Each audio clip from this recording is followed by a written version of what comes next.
Grocery store prices could be increasing with a 17% tariff added to tomatoes from Mexico. According to the Florida Tomato Exchange, Mexico supplies around 70% of the U.S. tomato market. And tomato products across the country could be on the way up. Yeah, so this week, President Donald Trump announced a 17% tariff will be in place for tomatoes from Mexico. It started with a promise. Donald Trump's grand vision to bring American manufacturing back home, to put America first, to crush foreign competitors, and rebuild a proud industrial heartland. But what was meant to be a bold power move has now spiraled into a trade nightmare that's rattling Washington, confusing Wall Street, and dividing North America. Across the border, Canada has had enough. In what analysts are calling a modern economic blackout, Ottawa has quietly cut off key trade channels and slammed the brakes on several U.S.-bound exports. And while the United States scrambles to recover, Mexico is quietly smiling, cashing in on billions in new trade deals, taking over American markets, and outsmarting Washington in its own backyard. This is not just a trade war anymore. It's an economic chess game that Trump may be losing faster than anyone expected. But before we break down how Canada pulled this off, and how Mexico became the surprise winner in Trump's own trade war, make sure to hit that subscribe button and join our community here on Traveling Vibes, where we uncover the hidden stories behind global power plays that shape our world. Now, back to the chaos. The story really begins when Trump reintroduced tariffs, big, aggressive ones, on Canadian steel, lumber, trucks, and agricultural imports. He claimed it was a patriotic move to protect American jobs. But behind closed doors, U.S. manufacturers were panicking. Prices shot up overnight, supply chains tangled, and small factories in Detroit and Ohio started cutting back production. Canada didn't sit quietly this time. Ottawa responded with what economists are calling a shadow embargo. Not a full-blown trade ban, but a slow, surgical pullback. Canadian exporters began diversifying their markets, rerouting shipments to Europe and Asia instead of the U.S., leaving American importers stranded. The auto industry, which depends heavily on cross-border supply routes, felt the hit first. Parts stuck at customs, factories waiting for shipments that never came. Within weeks, Detroit, the city once called the motor capital of the world, started to feel like a battlefield of broken promises. But here's where it gets even more interesting. While Canada was pulling out, Mexico was stepping in. Companies that once relied on American partnerships were suddenly signing new contracts south of the border. Mexican ports were buzzing, factories in Monterrey and Guadalajara booming, and by mid-year, Mexico's export numbers had surged by an astonishing $12 billion. Analysts say this wasn't luck, it was strategy. Mexico had been quietly preparing for this moment, upgrading infrastructure, courting Asian investors, and aligning with Europe's trade frameworks, positioning itself as the new North American trade hub. In other words, while Washington was busy fighting tariffs, Mexico was building bridges. And the irony, Trump's very own trade policies helped fund that shift. American companies, frustrated by tariffs and delays, started relocating production to Mexico to dodge import taxes, essentially fueling the same economy Trump had once vowed to control. It's almost poetic, an unintended consequence that now threatens to rewrite the power balance of North America. And here's the kicker. Canada and Mexico aren't acting alone. Behind the scenes, there's quiet coordination. Diplomatic cables reveal that Canadian and Mexican officials have been holding closed-door talks about a new regional trade alignment that could sideline Washington entirely. Imagine that. America's two closest neighbors rewriting the rules of the continent's economy while the U.S. watches from the sidelines. The fallout could be massive, not just for trade, but for jobs, prices, and political stability. But how did it get this far?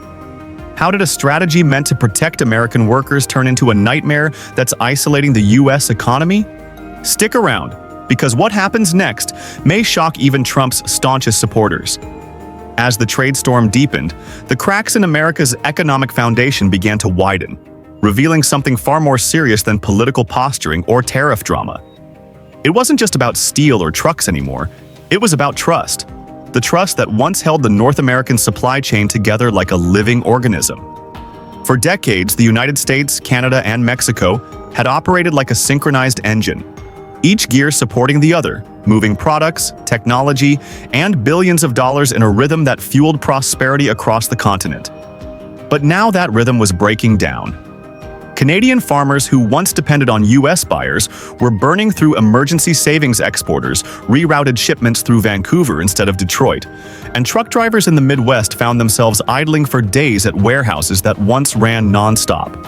Even border towns that thrived on trade, places like Buffalo, Windsor, and Laredo, started to look deserted, their gas stations empty and storefronts shuttered. And yet, in this chaos, Mexico was thriving. The same companies that had abandoned the United States were now investing heavily in Mexican production zones.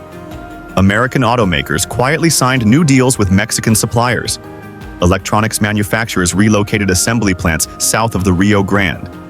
Even pharmaceutical companies, once loyal to U.S. soil, began expanding operations in Guadalajara's booming biotech corridor. Mexico was no longer just a partner. It was becoming a replacement. And Canada? It had taken a more strategic approach.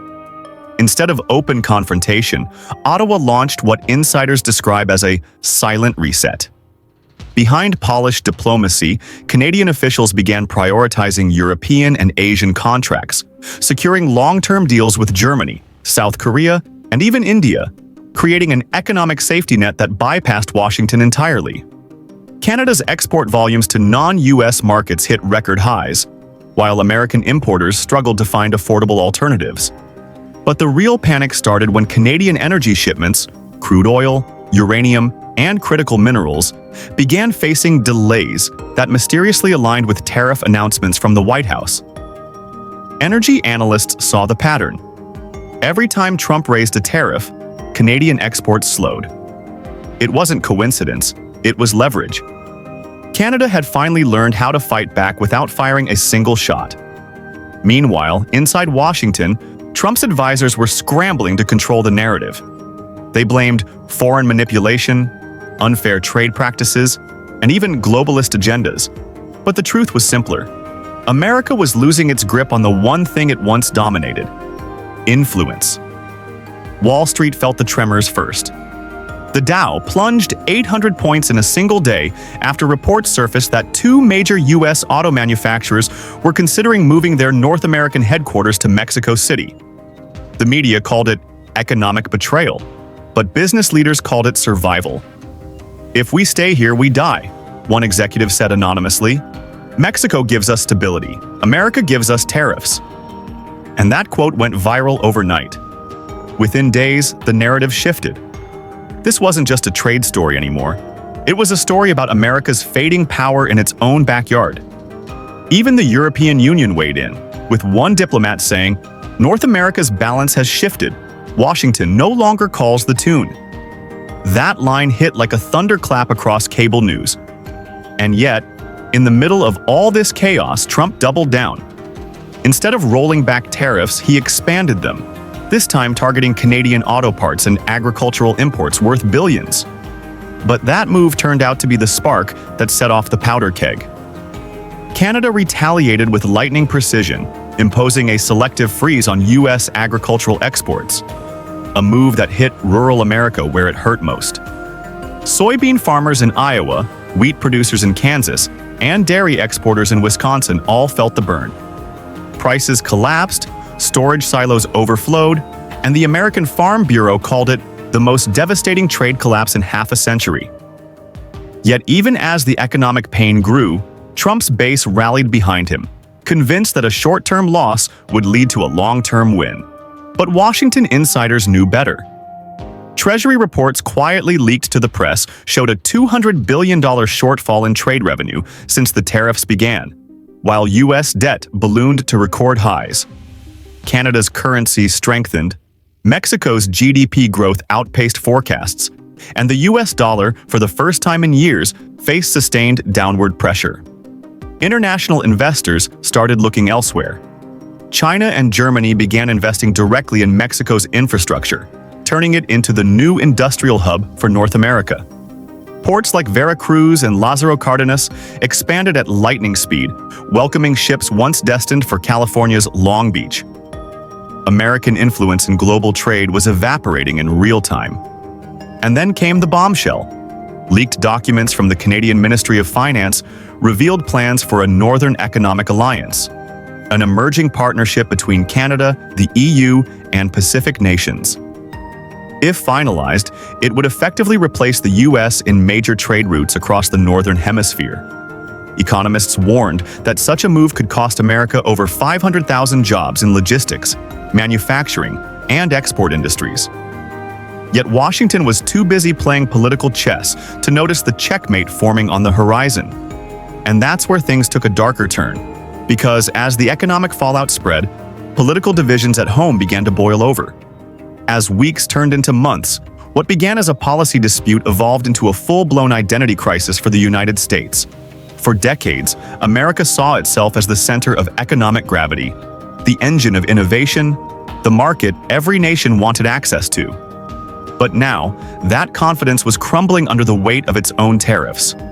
Truck lines were shrinking, shipping routes rerouting, and foreign investors, once desperate to enter the US, were quietly turning away. The land of opportunity suddenly felt uncertain, unpredictable, and politically volatile. In the end, Trump's trade war didn't just shake the markets. It rewrote the balance of power. Canada stood tall, Mexico rose fast, and America was left watching its own empire slip away. The world is moving on.